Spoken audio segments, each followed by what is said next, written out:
मैं माननीय प्रधानमंत्री जी से आग्रह करूंगा कि वो अपने विचार को व्यक्त करें।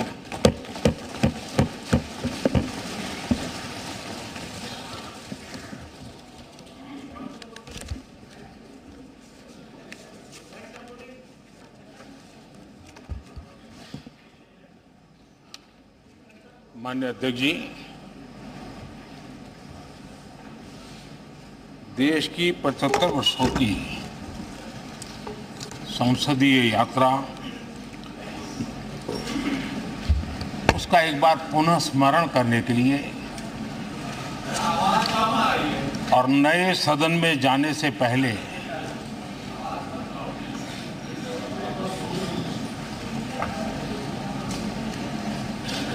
उन प्रेरक पलों को, इतिहास की महत्वपूर्ण घड़ी को स्मरण करते हुए आगे बढ़ने का ये अवसर है। हम सब इस ऐतिहासिक भवन से विदा ले रहे हैं। आजादी के पहले ये सदन इंपीरियल लेजिस्लेटिव काउंसिल का स्थान हुआ करता था। आजादी के बाद ये संसद भवन के रूप में उसको पहचान मिली। ये सही है, इस इमारत के निर्माण करने का निर्णय विदेशी शासकों का था, लेकिन ये बात हम न कभी भूल सकते हैं और हम गर्व से कह सकते हैं कि इस भवन के निर्माण में पसीना मेरे देशवासियों का लगा था, परिश्रम मेरे देशवासियों का लगा था और पैसे भी मेरे देश के लोगों के।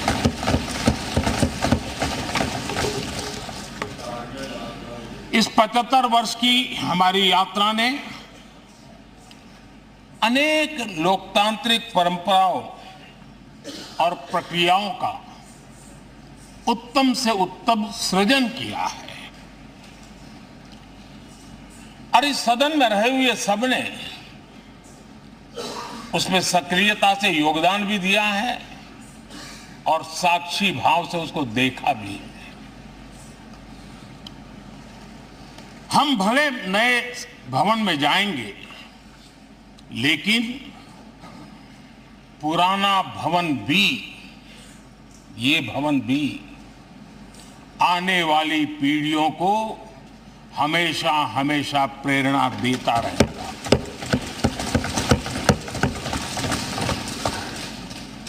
ये भारत के लोकतंत्र की स्वर्णिम यात्रा का एक महत्वपूर्ण अध्याय,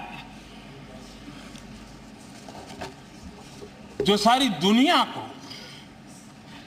भारत की रगों में लोकतंत्र का सामर्थ्य कैसे है, इसका परिचित कराने का काम इस इमारत से होता रहेगा। आदरणीय अध्यक्ष जी, अमृतकाल की प्रथम प्रभा का प्रकाश राष्ट्र में एक नया विश्वास, नया आत्मविश्वास, नया उमंग, नए सपने, नए संकल्प और राष्ट्र का नया सामर्थ्य उसे भर रहा है। चारों तरफ आज भारतवासियों की उपलब्धि की चर्चा हो रही है और गौरव के साथ हो रही है। ये हमारे 75 साल के संसदीय इतिहास का एक सामूहिक प्रयास का परिणाम है, जिसके कारण विश्व में आज वो गूंज सुनाई दे रही है। आदरणीय अध्यक्ष जी, चंद्रयान-3 की सफलता न सिर्फ पूरा भारत, पूरा देश अभिभूत है और इसमें भारत के सामर्थ्य का एक नया रूप जो आधुनिकता से जुड़ा है, जो विज्ञान से जुड़ा है, जो टेक्नोलॉजी से जुड़ा है, जो हमारे वैज्ञानिकों के सामर्थ्य से जुड़ा है, जो 140 करोड़ देशवासियों के संकल्प की शक्ति से जुड़ा हुआ है, वो देश और दुनिया पर एक नया प्रभाव पैदा करने वाला है। ये सदन और इस सदन के माध्यम से मैं फिर एक बार देश के वैज्ञानिकों और उनके साथियों को कोटि कोटि बधाइयां देता हूं, उनका अभिनंदन करता हूं।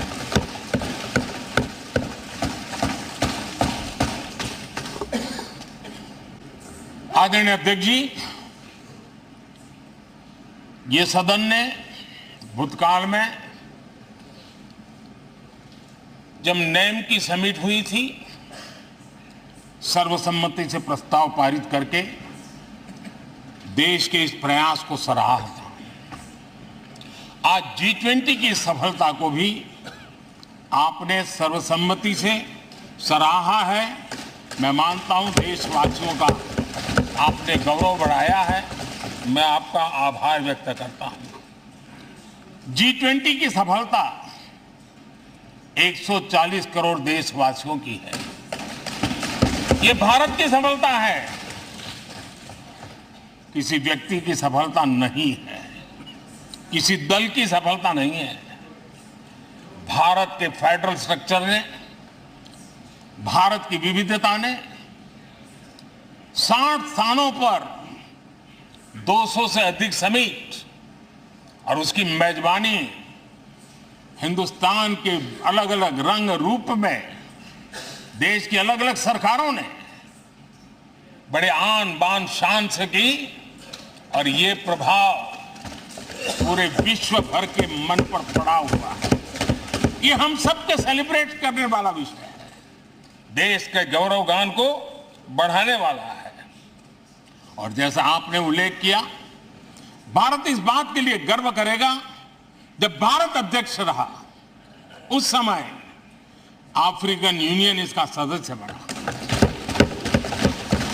मैं उस इमोशनल पल को भूल नहीं सकता जब अफ्रीकन यूनियन की घोषणा हुई और अफ्रीकन यूनियन के प्रेसिडेंट, उन्होंने एक इंटरव्यू में कहा कि मेरे जीवन में ऐसी पल थी, शायद मैं बोलते बोलते रो पड़ूंगा।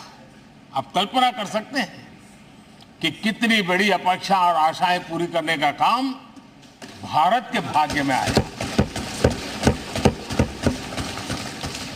आदरणीय अध्यक्ष जी, भारत के प्रति शक करने का एक स्वभाव कई लोगों का बना हुआ है और जब आजादी मिली तब से चल रहा है।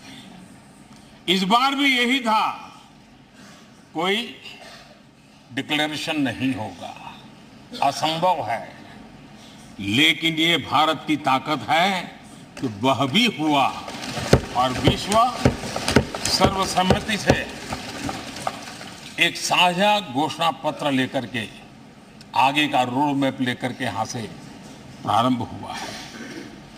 और अध्यक्ष जी, आपके नेतृत्व में, क्योंकि भारत की अध्यक्षता नवंबर के आखिरी दिन तक है, इसलिए अभी हमारे पास जो समय है उसका उपयोग हम करने वाले हैं और आपकी अध्यक्षता में दुनिया भर के ये जो G20 के सदस्य हैं, P20 पार्लियामेंट के स्पीकर्स की एक समिट जैसे आपने घोषणा की, सरकार का आपके इस प्रयासों को पूरा समर्थन रहेगा, पूरा सहयोग रहेगा।